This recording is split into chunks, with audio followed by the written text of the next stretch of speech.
So welcome back, everyone. This is Chase, and joining me again today for our History of Gear series is Bruce Johnson. Thanks for being here, Bruce. Yeah, you wonder, what's that on your head? What is that on your head? This is the Mountain Safety Research climbing helmet, which was quite controversial in its day. And there's a lot of design that went into it, engineering, testing. It was very well thought out and yet controversial. And so I'll take it off for now, but I'll get back to some detail about how it was designed and how it was tested and what that was all about. That's great. Of course, with that, we're talking about MSR, Mountain Safety Research, and the founder, Larry Penberthy, today. Yeah, Larry Penberthy, born in 1916, passed away in 2001. So he's a little bit younger than the Hollybars, about 5 or 6 years, and he's a fair amount older, about 12 years older than Jack Stevenson. So he kind of fits in that zone there. He was a very active climber for many, many years back in the 30s and 40s, and he's kind of renowned for having climbed Mount Rainier so many times he completely lost track of how many he'd made, how many climbs, how many successes, and how many attempts, because Rainier has terrible weather and you often can get turned back. He was an engineer like Jack Stevenson.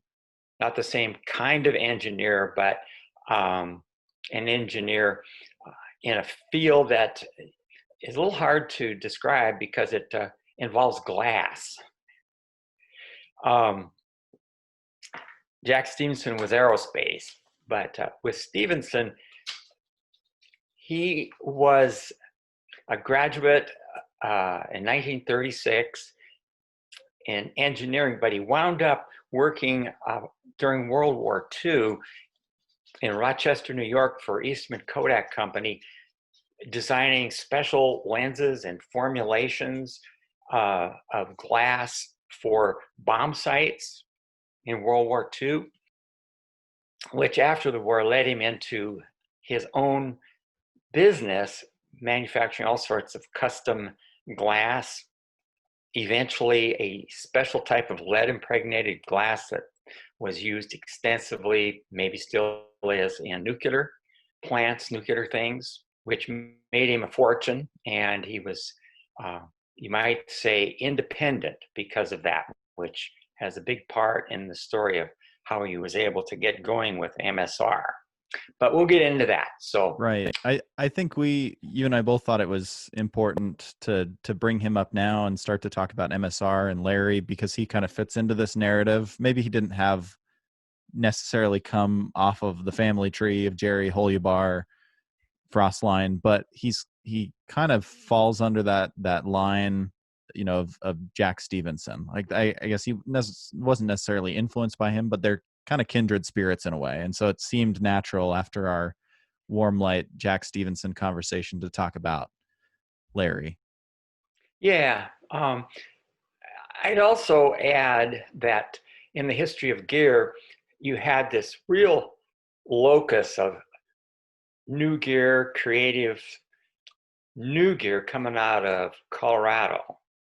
The other place something was happening was the Bay Area, although the real innovators didn't start until quite a few years after Colorado. And then you had Seattle, and Seattle was the birthplace of a number of great gear companies. REI was one of them in 1938. And then long about MSR time in the 60s and so forth, you had a number of other companies burgeoning forth, like Early Winters and MSR, and there were some pack companies. And anyway, that was the deal. Was that an influence on Larry growing up? He grew up in Washington, in Seattle, right? Did he just kind of grow up knowing, oh yeah, this, REI is here? He had access to gear that way. Is that where he kind of got acquainted with climbing? As he just had access to gear by being born in that region? As a kid, he wasn't really a climber or, doing that kind of thing. You have to see the time frames here. 1938, REI gets going. About all they have is an ice axe. And gradually they add more things like crampons and so forth. Larry was climbing Mount Rainier all those times using really ancient gear from Europe, right? Wood shafted ice axes and the, very ancient, probably the tricuni nailed boots and so forth. So he had some influence, I suppose, but really it all came once he got back from being in New York, working for Eastman Kodak. He came back to the Northwest and was very active in the Seattle Mountaineers and climbed a lot with them, and then had some experiences that suddenly in the late 60s just opened his eyes to climbing safety and the need for better gear. And I'll get into that here in a minute. Right. So he graduated, studied engineering in 1936, went to New York, kind of went down that engineering path, that career. When did he come back to the Seattle area? Well, it was after the war, World Okay. War II. So that would be right around 45 or so. And just sort of settled back into life as an adult who was involved in these exotic glass manufacturing enterprises that were his own. He was an independent businessman and really had a lot of success. Right. And so it was kind of getting into the Seattle Mountaineers group. Was that the thing that helped really get him into the industry or acquaint him with the sport? I would say acquainting with the sport. Yeah. Yeah, acquainting with the sport and having him out in the mountains. And yeah, that's interesting to me that it really took an accident that happened up in the mountains in around 1968 to really create the genesis of MSR. Right. He was leading not a climb, but he was leading a hike on rugged territory when a teenage girl slipped and slid down a tree well, hit her head, and it was a very close call, but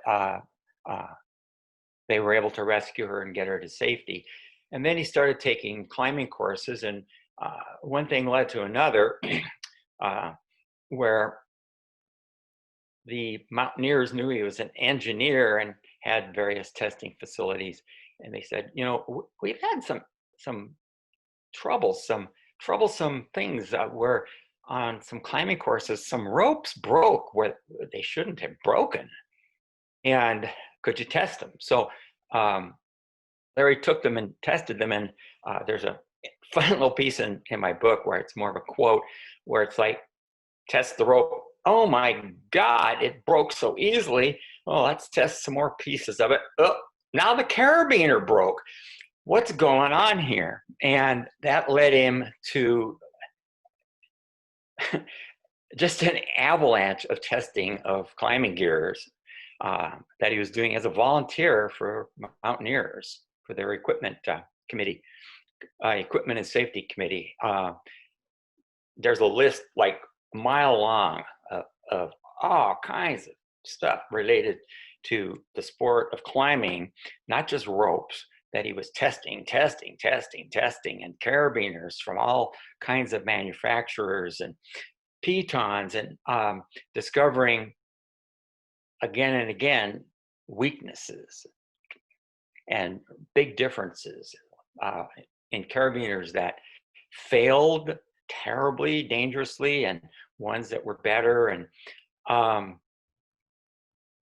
at some point, the mountaineers, he and the mountaineers parted ways in a way that was fractious in some way. I don't know the detail. This gives you a glimpse into the mind of Larry Penberthy. I only hope that none of this new criticism will come from the bereaved family of one of our members killed by faulty equipment on one of our club climbs. You will recall that Copernicus was severely criticized for saying that the Earth moves around the sun. His work was banned for 200 years. I hope that the dark ages of equipment testing, now proclaimed by the present board of the Mountaineers, will not last so long. In fact, quite a few members have expressed to me similar dismay, and we are organizing to overturn the present board's position. This will be done, of course, only by constitutional methods.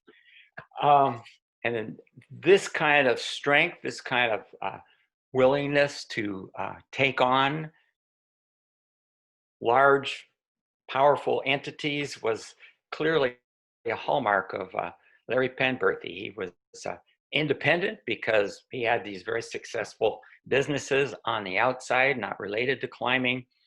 And so he broke off from the Mountaineers and set up MSR as a company.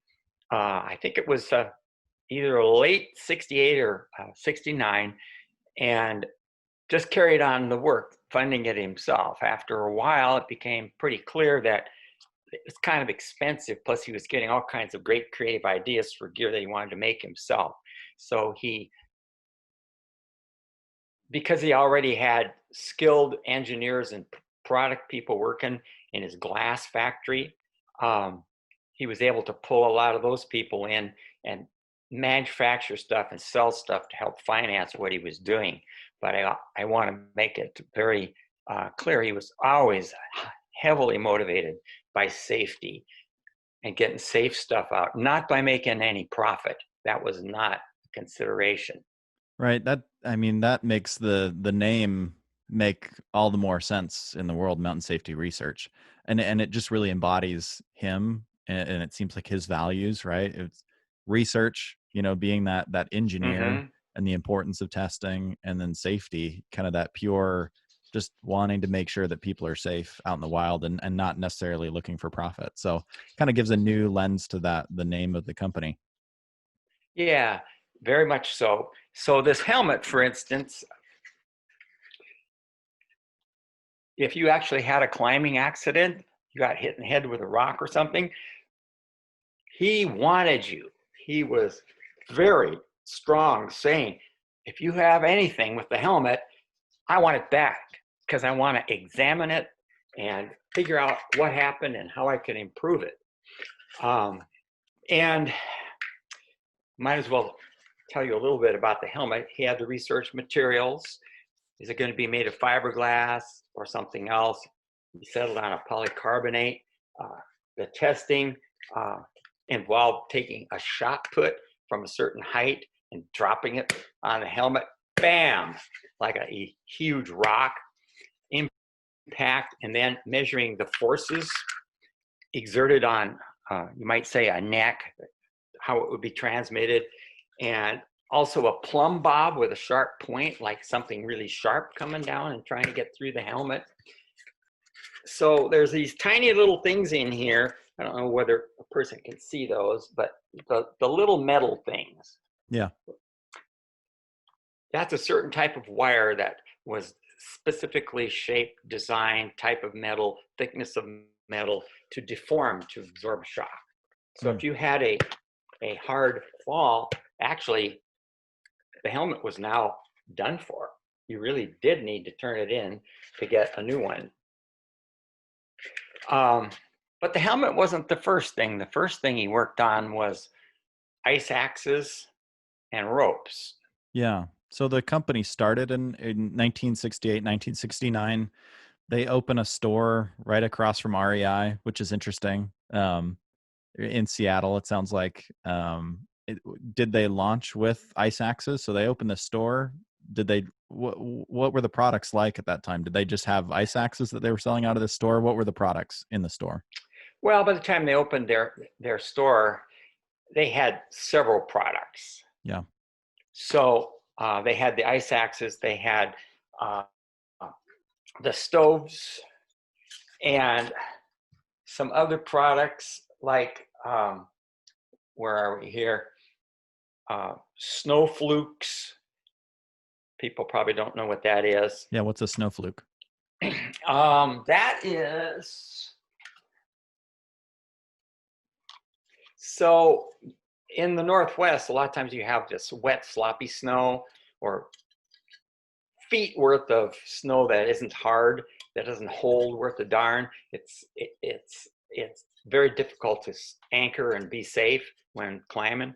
So this thing, actually, I don't think this is my actual climbing flute, but anyway, this thing is a dead man. And when you put it in the snow, the soft snow, and you put weight on it, it flies into the snow and will not come out. It digs itself in deeper. It resists like crazy. And of course, he was doing tests of this stuff because he's an engineer. He'd go up to like a parking lot and put rope on a dead man and attach it to a car bumper. And with instruments to measure the amount of force, he'd see how much it took to yank it out of the snow, and he'd get up to figures like 1,600 pounds. What were other So, companies? I guess when companies were producing these products, what was the level of testing before Larry? I guess what were some of the other companies that were around? Chenard was making his stuff in his tin shed in '59, right? So he was around. Who else was around, and what was the level of testing going into the products of the time? well, I suspect, you see, that there wasn't much, especially not to the level of Penberthy, who was bringing full engineering skills and resources to the subject. His 40-foot high climbing tower was on the grounds of his plant that did glass. And so not only did they toss dummies off and so forth, but they used it for any variety of other purposes. You could test carabiners that way. And also he opened it up for the public, climbing public, especially mountain safety groups, to come and rappel off it and test gear themselves. Okay. So he was always interested so much in safety, and as I said, not into the profit end of it. He Right. could have said, "Oh, here's my tower. I'm going to charge you $50 to come with your group to test out your skills." But no, he didn't do that. It was like a donation. Yeah, donate something if you want to. Right. Well, and that's similar to his newsletters, right? And we haven't touched on those. 1968, is that when he starts sending out newsletters to people? Yeah, yeah. He had a mailing list of something like 14,000 eventually.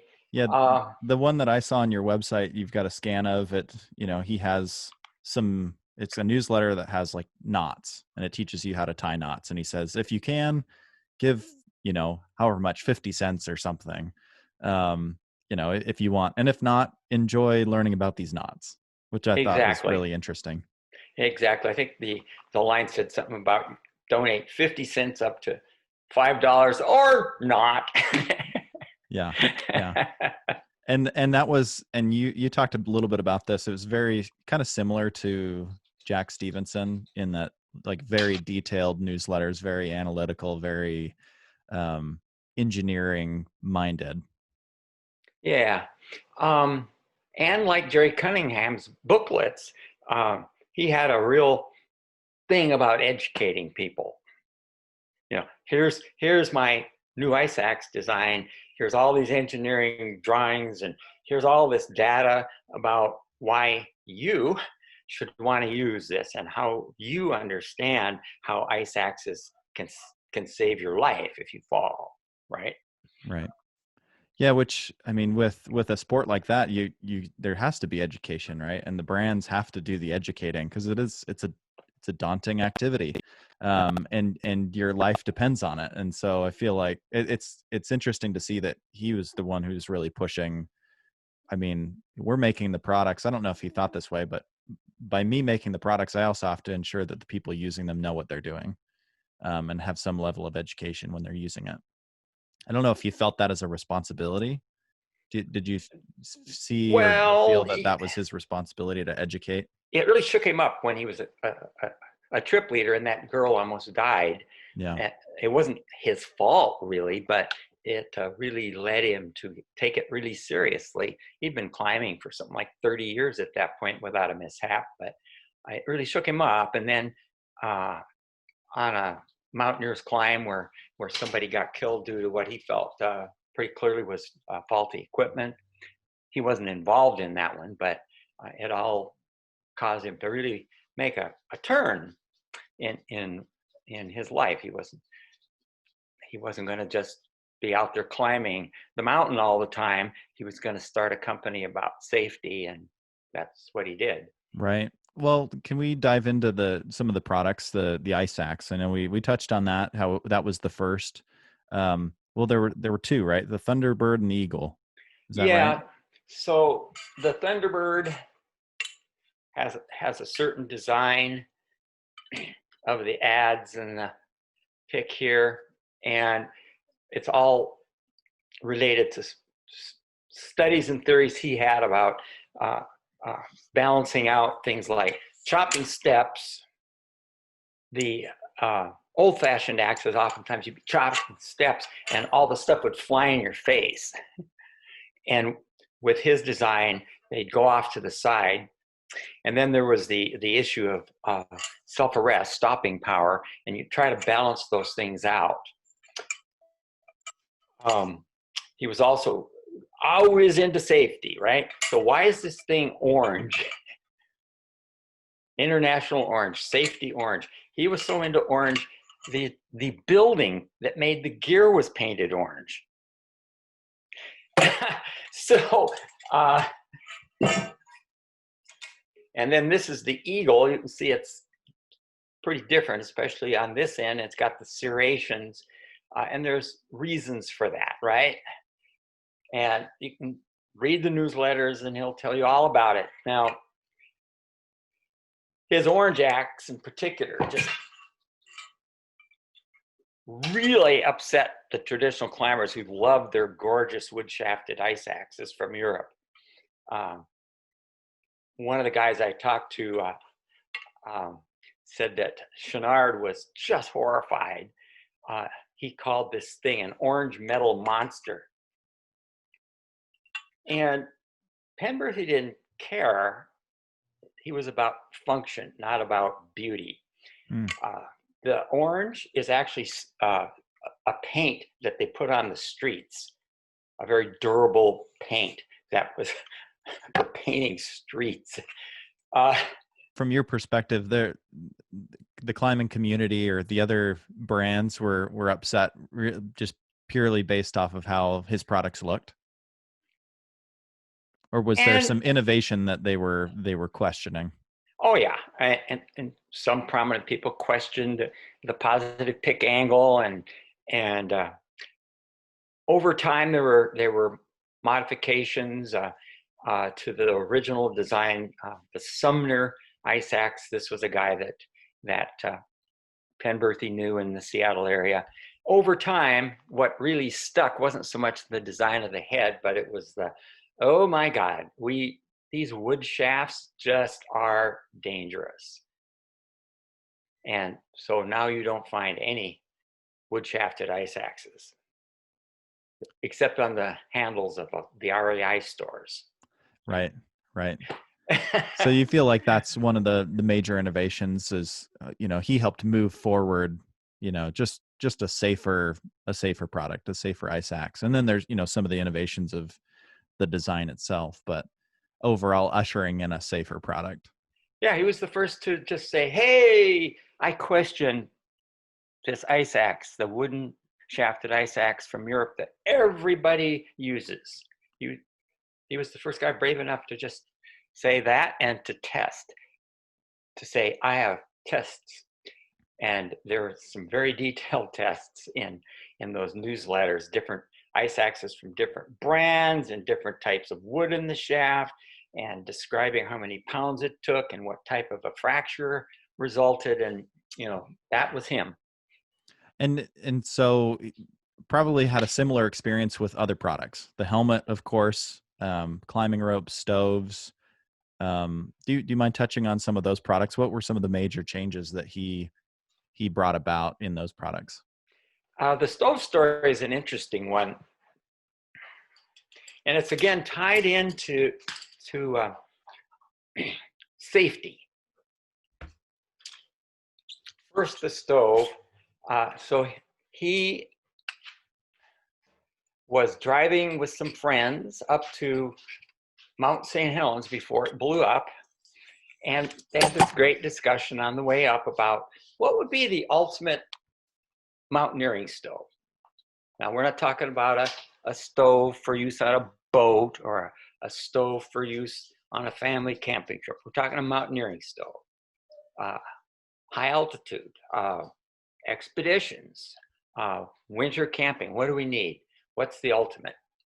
It has to have super high output. It has to be able to melt like huge amounts of snow down into potable water. And most stoves at the time couldn't even begin to do that. And when they got under really cold temperatures, they'd hardly work because they didn't have pressurization. And even the ones that had some rudimentary pumps were kind of unsafe because of where the pump was situated. They could overheat and go boom. So they were thinking through a number of issues, including, interestingly, psychological. When you're up in a blizzard and the wind is howling away for days at a time, and your tent is flapping and you're kind of deafened, you know, do you want a quiet stove or do you want one that roars? It gives out a reassuring sound that overpowers the sound of that hostile environment out there. Yes, it was a psychological thing, and my particular stoves, I always appreciated that. My name for my stoves was, I always called them Krakatoa. You'd light them up, and as you got them going, they go roar, big roar. The detractors would say, they won't simmer, I burn everything. Well, that wasn't really what they were made for. They were made to keep climbers hydrated, because winter climbing, high altitude work in general is very desiccating.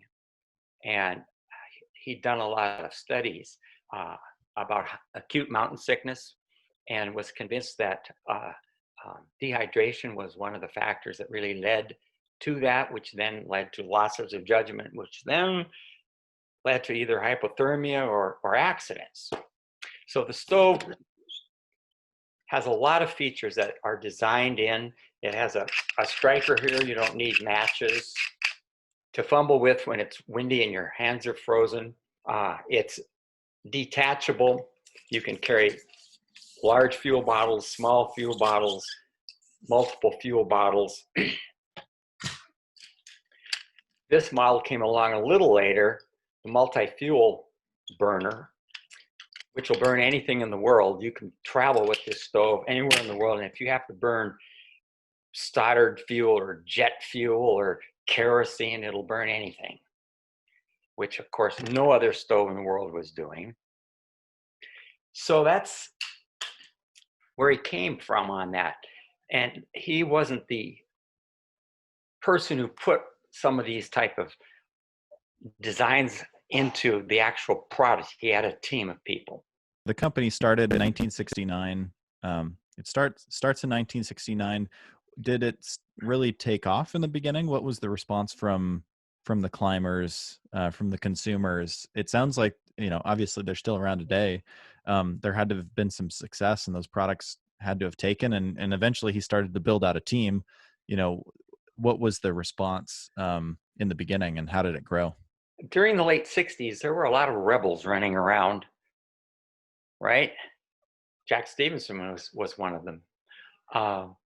And so he attracted that kind of crowd, as well as people who you might say were scientifically minded climbers, or climbers who, for one reason or another, were very tuned into safety. Mountain rescue people often were very tuned into safety. And so people who were on his mailing lists would buy the stuff. His little store, by then he had some other products. He had these glass making factories in South Africa, and also a big one in England. So he'd sell, especially in England with the big climbing community there, he'd put ads in magazines there and sell there too. He was a big guy. He wasn't like a little skinny Jack Stevenson who got cold easy. He was a big guy, big hands, long arms. And this is him wearing a pile garment. He may have been the first guy to bring pile in to the US from Norway. By about 74, 75, he was bringing it in, putting it in the catalogs. Why was he so interested in pile? Well, because of the miserable climate in the Washington Cascades, where, yeah, you could get snowed on, but just as likely you could have sleet, freezing rain, rain at 34 degrees, and you needed something that wouldn't collapse like down. So again, that's his safety thing. Similarly, he was a big user of Polar Guard, which is a synthetic fiber. So he didn't carry down stuff. That was for Colorado, where they have the dry cold. So he had Polar Guard garments, and sure, they're more bulky, but he didn't care. He was a guy about function and safety. So those are some of the products that he would carry in the store: pile, Polar Guard garments, and he had a tent as well after a while. And it wasn't just a knockoff of other people's designs. It was his own original take on tents. It was a kind of a hoop design, kind of like a barn with curvy elements front and rear. He eventually made it out of Gore-Tex. And like with everything Penberthy, he tested it. And the way he tested it was, and he'd drive down the freeways, literally the freeways near Tacoma, Washington, with this tent on top. Testing, testing, testing, testing.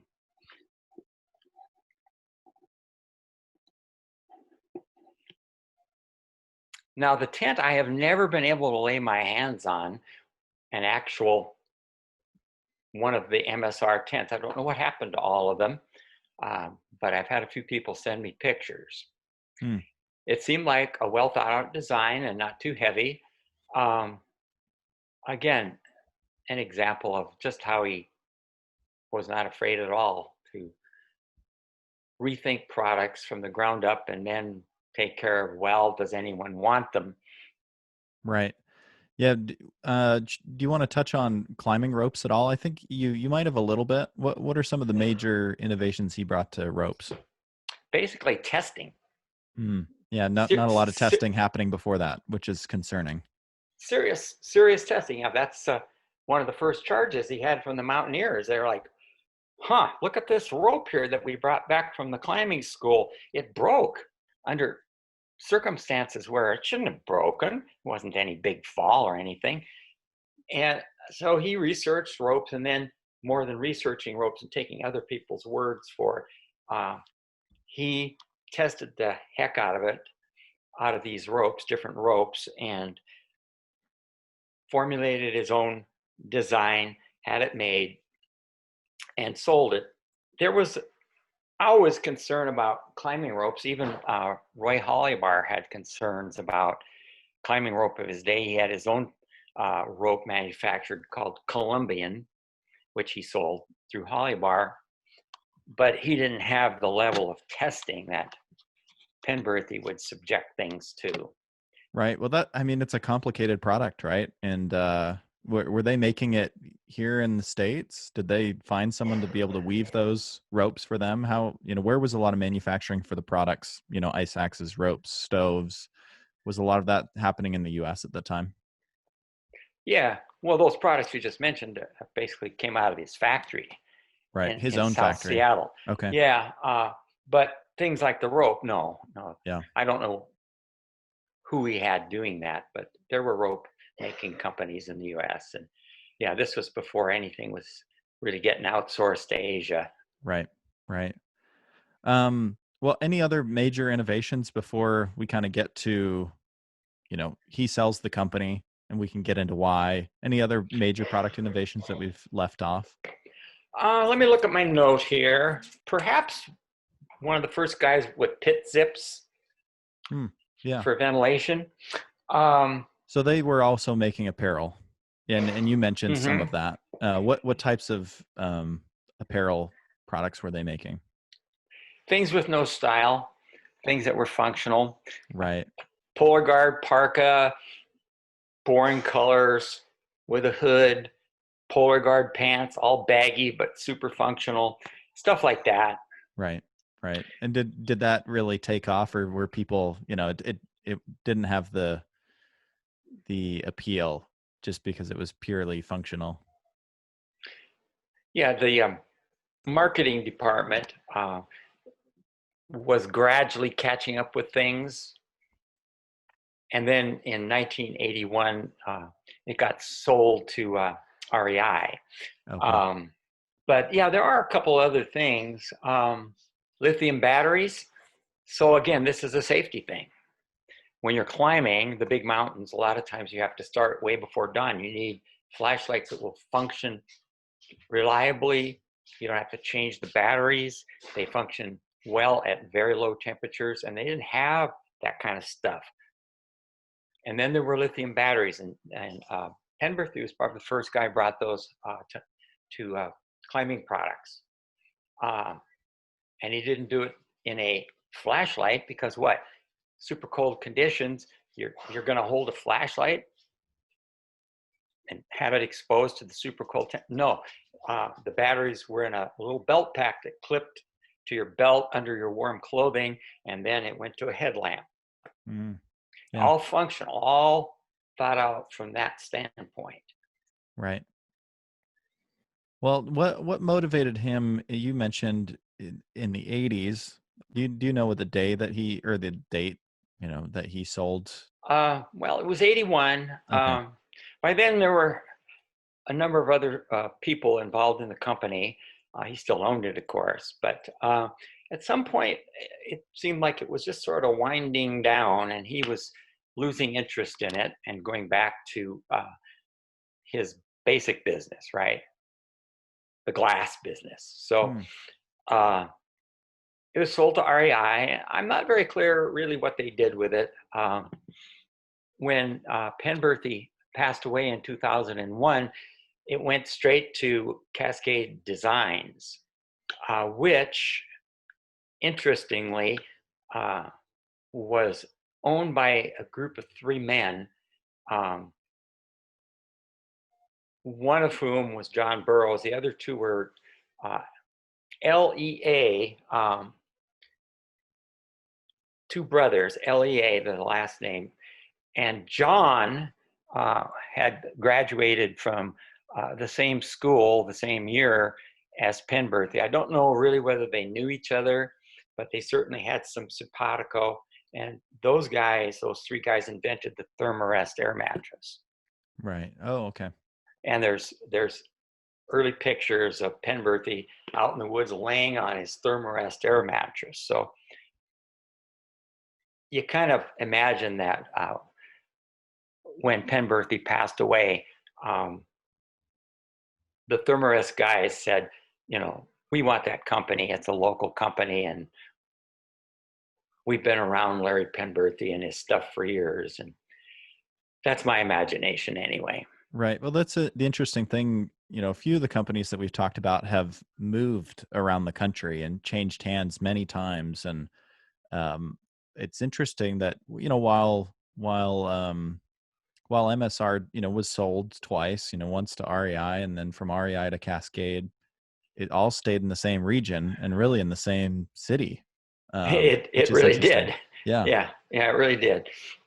So kind of unclear what happened, during the REI years. There's probably some more to dig up there, but it's kind of looks like a 20-year period, right? That REI had MSR.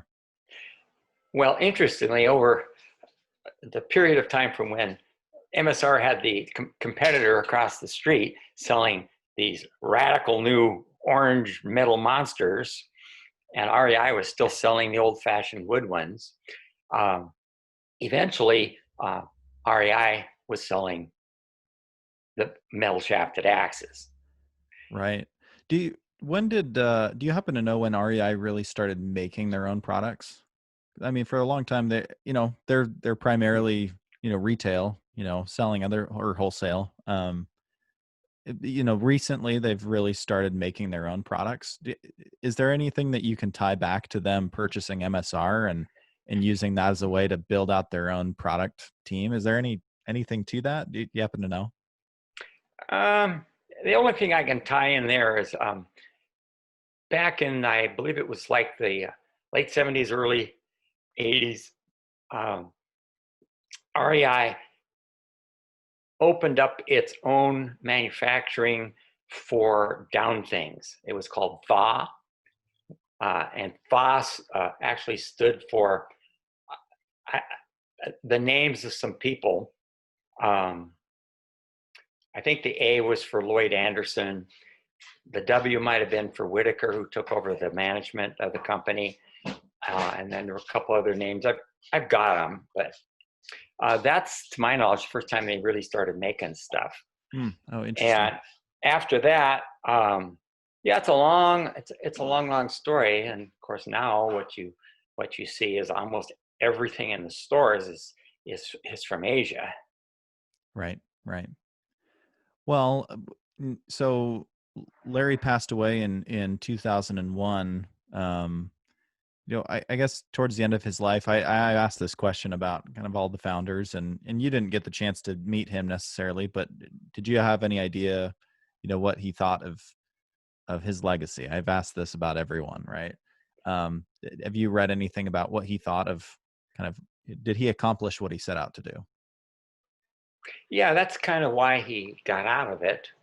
Uh, he had invented all this stuff and put all this safety stuff out there and stirred up all this controversy and discovered the use of pile and so forth and so on. And um, he just felt like, yeah, okay, I have other things I want to do now, and went back to his glass business. He eventually ran for Congress in Washington.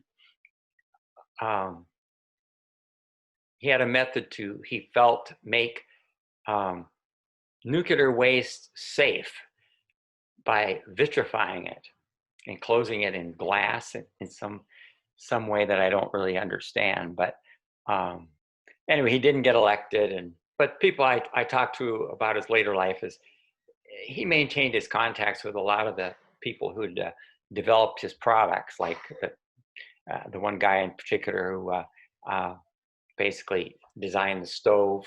Um, but he wasn't putting out outdoor products. Right. And so I know that's not quite a direct answer, but he felt like he had been pretty successful at what he wanted to do. He'd had a number of battles and fights along the way, fights with RAI over carrying this unsafe gear. He fought with the National Park Service over access for climbers and for senior citizens. He felt like the Park Service was being too restrictive of access up on Mount Rainier, and had quite some battles with them. He was just a guy who was not afraid to innovate, um, to be creative, to weather the slings and arrows. And I think for designers and gear creators, that's an important message. Right. Well, it seems like Jack to be ushering in this new era of the outdoor industry, right? Where it is, a focus on testing more of the analytic side of the industry, right? Performance, materials, all of that. Yeah, I think he and Jack certainly kind of ushered that in, at least from my perspective. Yeah, I would agree with that. New materials, like pile, for instance, new designs, and considerations for safety and supported by science. Right. Right. Mm-hmm. Well, any last thoughts on Larry, on MSR, on the legacy? I know we've just touched on that, but do you have any last thoughts? Anything we missed? Oh, I just like to mention that Cascade Designs was very gracious to me. They worked with me on some aspects of the book, and invited me up, and I presented the book to a group of them, the president, and I believe one of the founders of Thermarest was there, and they had they have a little museum for MSR up there on the second floor. It's not public, I don't think, but it's 2 big glass cases end to end, and they have a number of products in there that even I hadn't seen, like the MSR bike helmet. That was another innovation. Penberthy said, boy, biking around is kind of dangerous. Back in the mid-60s, nobody was using bike helmets. The only one that was even seen rarely was a Bell one, Bell helmet. And so he invented this modification of his climbing helmet that was bright yellow for visibility and looked kind of dorky. His daughter, he tried to force her to wear it, and she gave up bike riding because of that. But there was a period of time where you could go through the streets of Seattle and see this. Anywhere there were a lot of bicycles, you'd see a lot of yellow heads bobbing around. Right. Yeah, so it's a story that's of importance because if you're a designer, I think you're going to feel at your best if you're not afraid to break some boundaries and rules and maybe be controversial, or if you're always worried about, oh, is this going to sell? You're going to hold yourself back in many ways. So that's the story, I think, of MSR more than anything. Right. That's a great lesson. Well, we'll leave it there. Thanks as always for your research, your knowledge on these topics, and for documenting this history and then sharing it with us. So thanks again, Bruce.